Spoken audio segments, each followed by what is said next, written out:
After the deaths of King Alexander III in 1286 and his granddaughter Margaret, Maid of Norway, in 1290, Scotland was left without a clear successor to the throne. The absence of a direct heir created a power vacuum, leading to uncertainty, vulnerability, and instability in the kingdom. Multiple claimants, including John Balliol, Robert Bruce, and Patrick Dunbar, emerged fiercely vying for the throne. This struggle for power sparked the turbulent period known as the Great Cause, a time of intense political tension. The rivalry between Balliol and Bruce in particular was marked by deep-seated ambitions and conflicting loyalties, leading to bitter divisions within Scotland's nobility. The situation was further complicated by the involvement of King Edward I of England, who sought to assert his dominance over Scotland during this time of crisis. Given the moniker the Hammer of the Scots, Edward, known for his ambition and military prowess, seized the opportunity presented by Scotland's infighting to exert control over the kingdom. When John Balliol was selected as king in 1292, it was largely due to Edward's influence. However, Edward treated Balliol not as an independent monarch, but as a vassal to the English crown. Edward's heavy-handed approach quickly became apparent. He summoned Balliol to his court, demanding that the Scottish king pay homage to him as his overlord. Balliol, caught between the pressures of his own nobility and Edward's demands, found himself in an increasingly untenable position. Edward's control over Balliol was so absolute that he frequently undermined Balliol's authority, overruling decisions made by the Scottish courts and imposing English laws on the Scottish people.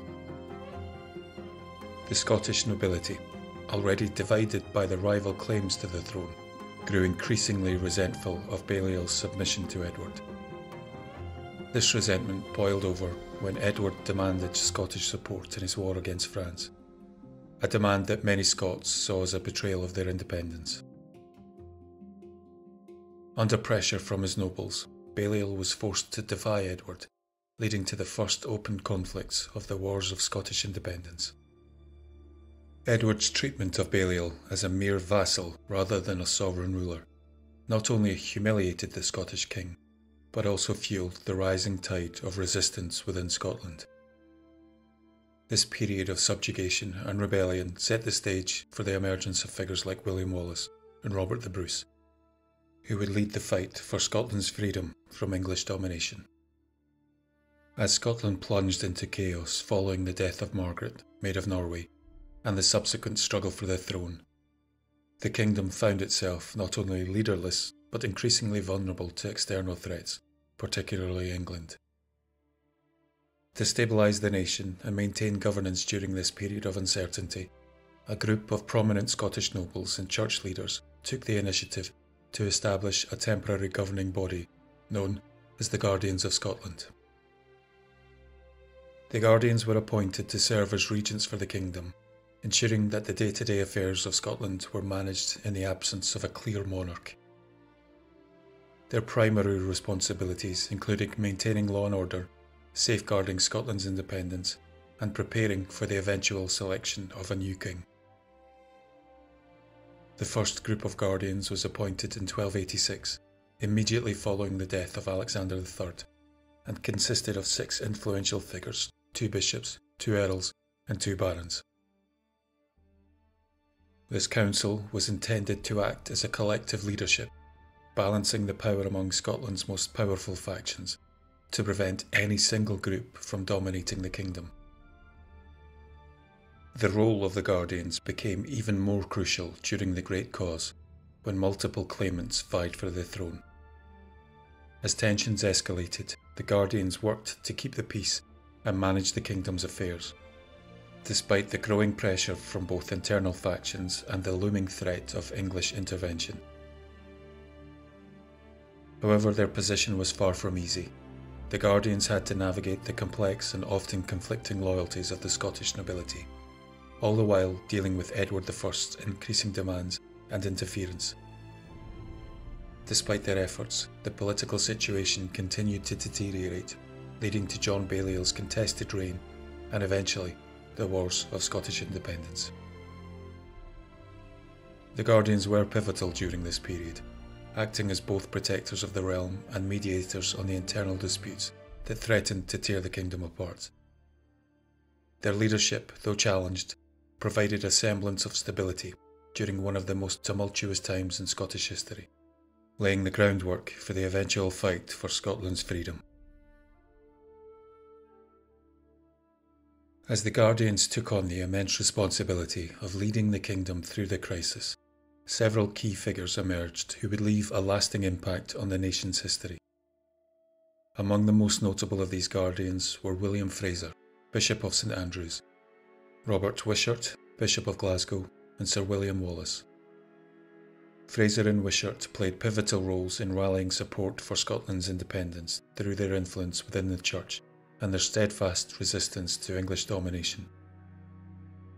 And William Wallace, a legendary figure, rose to prominence after leading a stunning victory against the English at the Battle of Stirling Bridge in 1297. Following this triumph, Wallace was appointed as Guardian of Scotland, serving in the name of the deposed King John Balliol. His tenure as Guardian was marked by bold military campaigns and efforts to unify the Scottish nobility against a common enemy. Wallace's unwavering commitment and heroic deeds inspired a surge of nationalistic fervour, galvanising the Scots in their struggle for freedom and setting a powerful example for future leaders in the fight against English oppression. Despite Wallace's valiant efforts, the struggle for Scotland's independence was far from over. As the conflict with England deepened and the stakes grew higher, the need for strong and resilient leadership became ever more critical. New leaders began to emerge, ready to take up the mantle of guardianship and continue the fight for Scotland's sovereignty. One such figure was John de Solis, a nobleman of significant influence and a staunch defender of Scottish independence. Appointed as Guardian of Scotland in 1299, alongside Sir Ingram de Umfraville and John Comyn, John de Solis was tasked with the near impossible challenge of holding the kingdom together as the conflict with England escalated. John de Solis was known for his diplomatic skills and efforts to garner support for Scotland from European powers, particularly France. His leadership was marked by attempts to strengthen Scotland's position on the international stage, recognising that the kingdom's survival depended not only on international unity, but also on external alliances. The legacy of de Solis extended beyond his own tenure, as his nephew, William de Solis, would later play a controversial role in Scotland's history. William, although initially a supporter of Scottish independence, became infamous for his later betrayal, conspiring against Robert the Bruce in an attempt to seize the throne for himself. His tale is one of ambition, treachery, and the complex loyalties that characterised this troubled period in Scottish history. He was also said to have been a warlock, trained by the Wizard of the North. Michael Scott, known as the Wizard of the North, was a figure shrouded in mystery and legend. Renowned for his magical prowess, he astonished his guests with sumptuous feasts, said to be delivered by spirits from distant royal kitchens in France and Spain. His reputation for sorcery was so powerful that he was credited with turning a coven of witches into stone, forming the ancient stone circle known as Long Meg and her daughters in Cumbria. Scott's fame as a magician and seer was so enduring that he was immortalised in Dante's Divine Comedy, where he appears as the only Scot in the epic. Dante placed him in the 8th circle of hell, reserved for those who falsely claimed to predict the future. In the poem, he is described as spare in the flank, a phrase that some interpret as a literal description of his appearance, while others believe it reflects his character.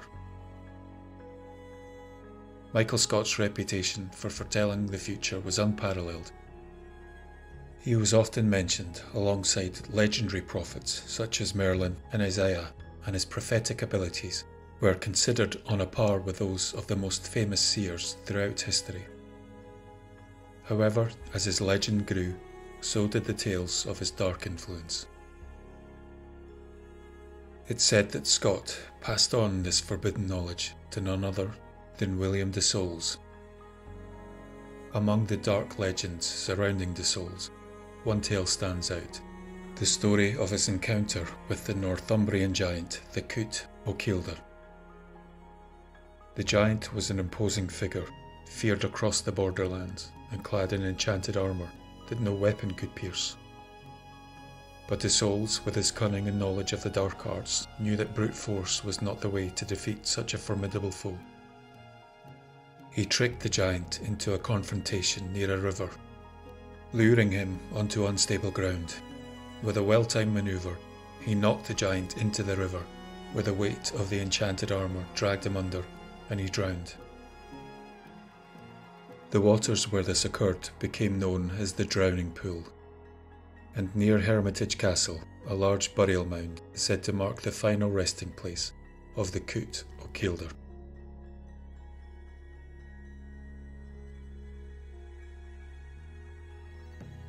De Solles, the Lord of Hermitage Castle, became infamous for his wicked deeds and dark reputation.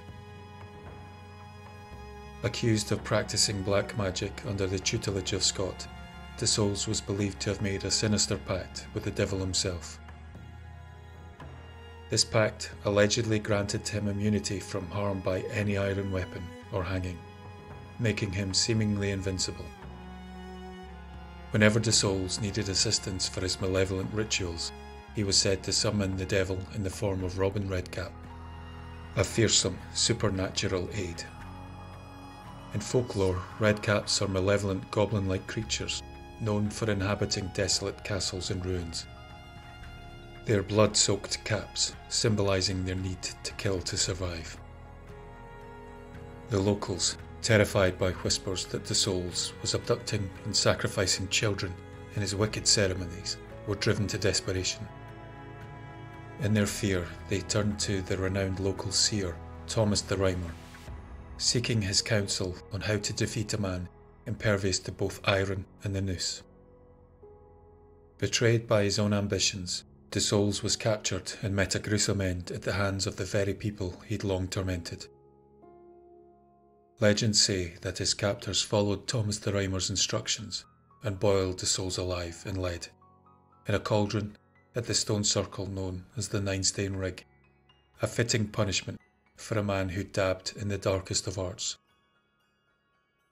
This tale, like many others surrounding William de Solles, blurs the lines between history and legend, leaving a legacy steeped in both fear and fascination. Whether a man of immense power or simply a figure of dark folklore, de Solles' story continues to haunt the land where he once ruled. On a circle of stone they placed the pot, on a circle of stones, but barely 9.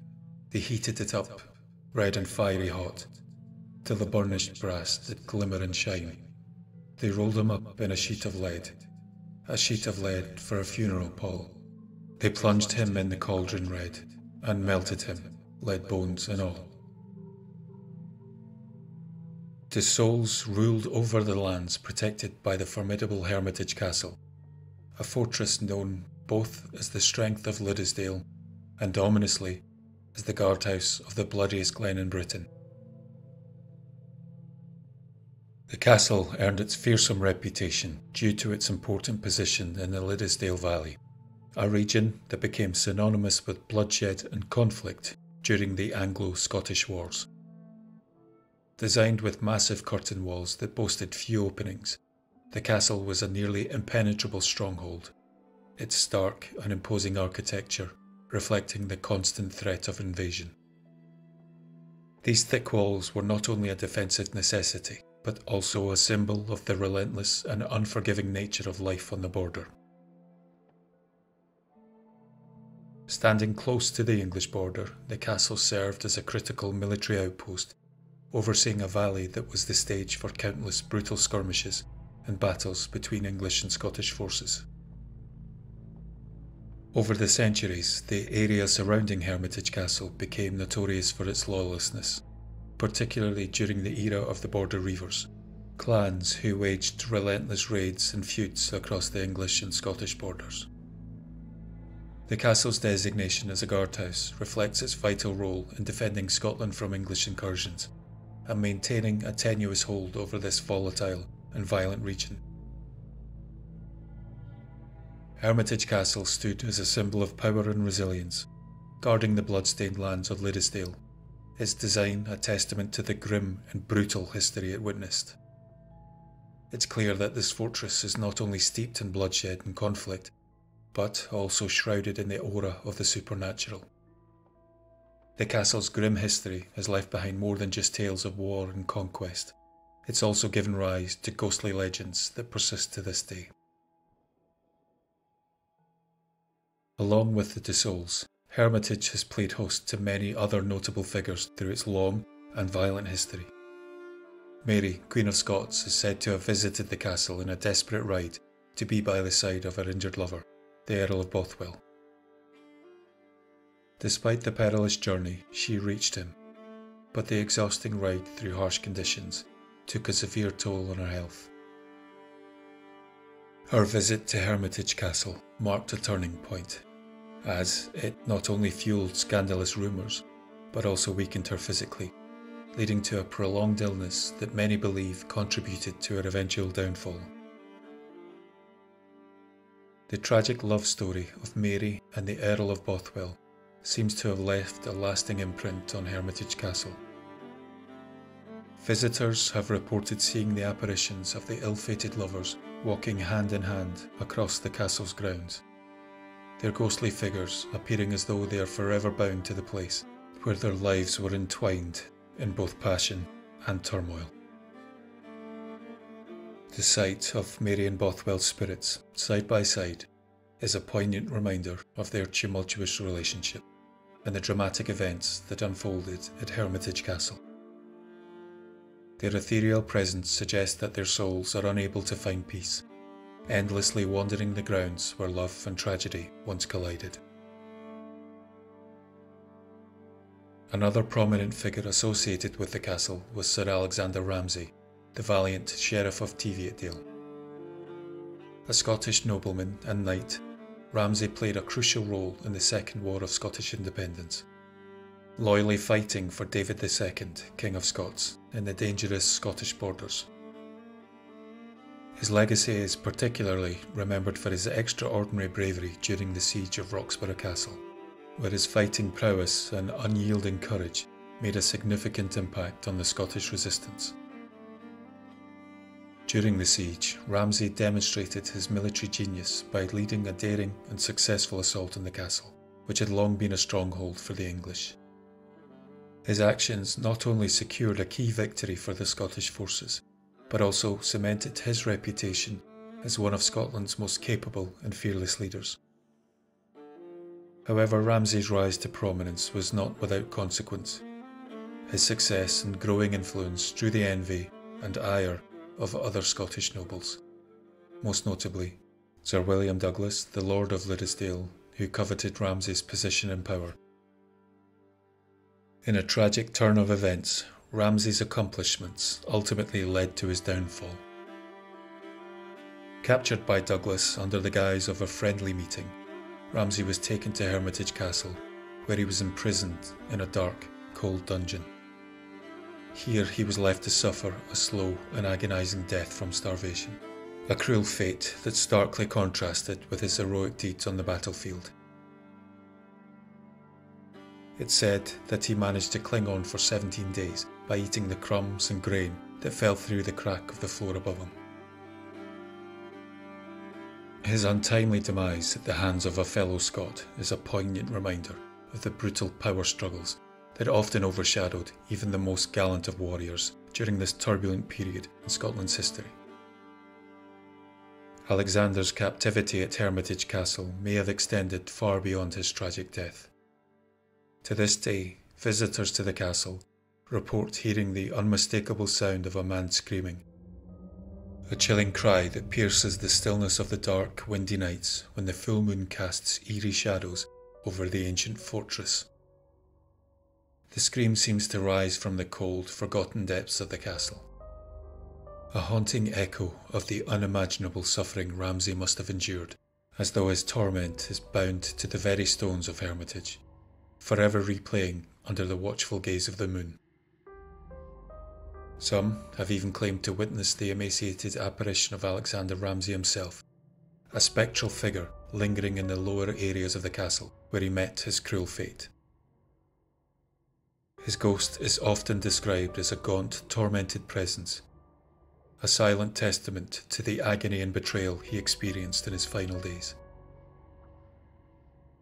The eerie sightings and the unsettling sounds serve as chilling reminders of the castle's brutal history, where the past refuses to remain silent and the spirits of those wronged still wander the shadowed corridors, forever tied to the place of their torment.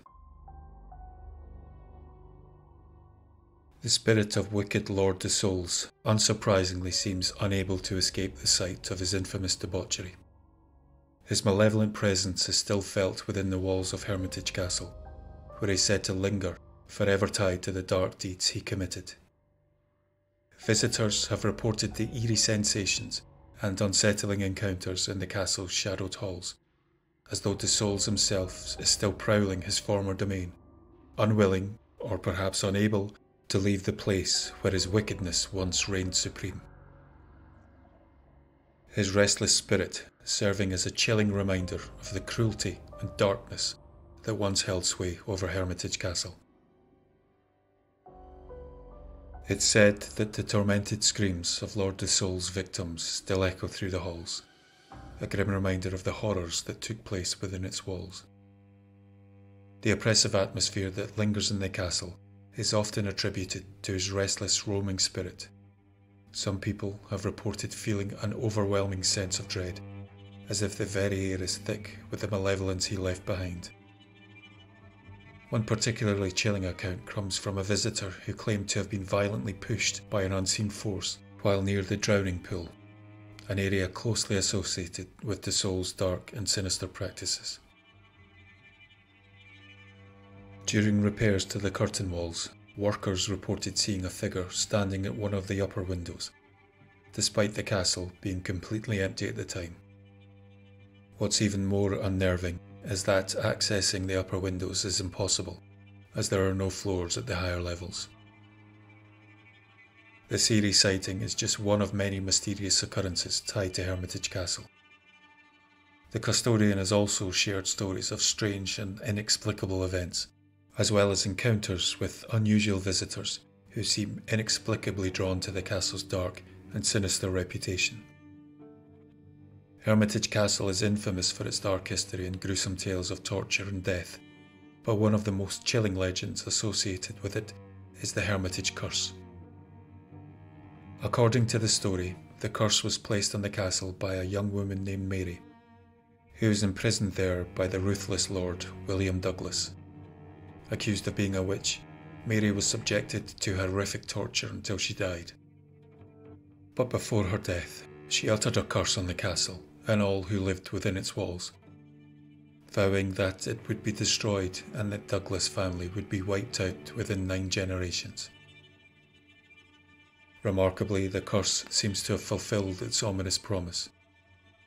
Over the years, Hermitage Castle fell into ruin, and the Douglas family experienced a series of tragic events, culminating in the death of the last of their line to own the castle, the 9th Earl of Douglas, in 1761. Even today, some believe that the curse remains in effect, casting a dark shadow over the castle. The spirits of those who suffered and died there are said to haunt its crumbling walls, their restless presence a testament to the enduring power of Mary's dying words. Visitors often speak of an unsettling atmosphere, as if the castle itself is steeped in the lingering echoes of its cursed past. Some say that Mary's ghost still haunts the castle, seeking revenge on those who wronged her.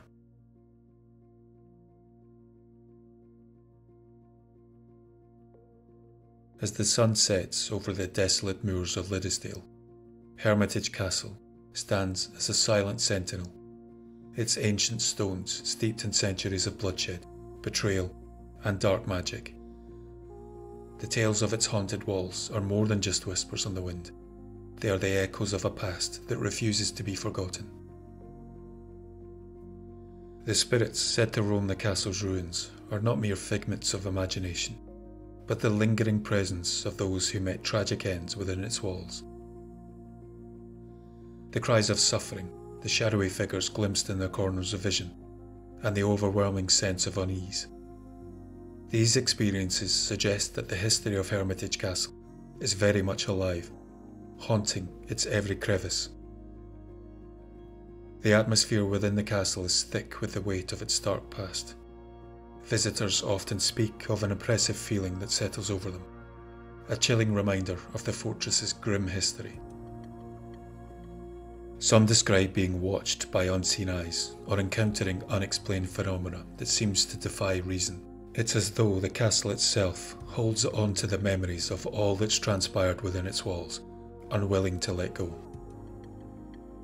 The Hermitage Curse, a shadowy legend born of betrayal and despair, still casts its ominous pall over the castle. The curse's legacy, like the Eerie happenings, remain a powerful testament to the dark forces that are said to linger there. The fortress, once a symbol of power and resilience, now stands as a ruin, a haunting reminder of the tragedies that befell those who dared to dwell within its walls. Hermitage Castle, with its rich history of ghostly tales, stands as a monument to the intertwining of history and legend. It's a place where the past is ever present, where the line between the living and the dead is blurred, and where the echoes of bygone days continue to resonate in the cold stone and shadowed corridors. As you leave the castle grounds, take a moment to look back at the looming silhouettes against the darkening sky. Listen closely, and you might hear the faint whispers of the past, the distant echoes of those who refused to rest.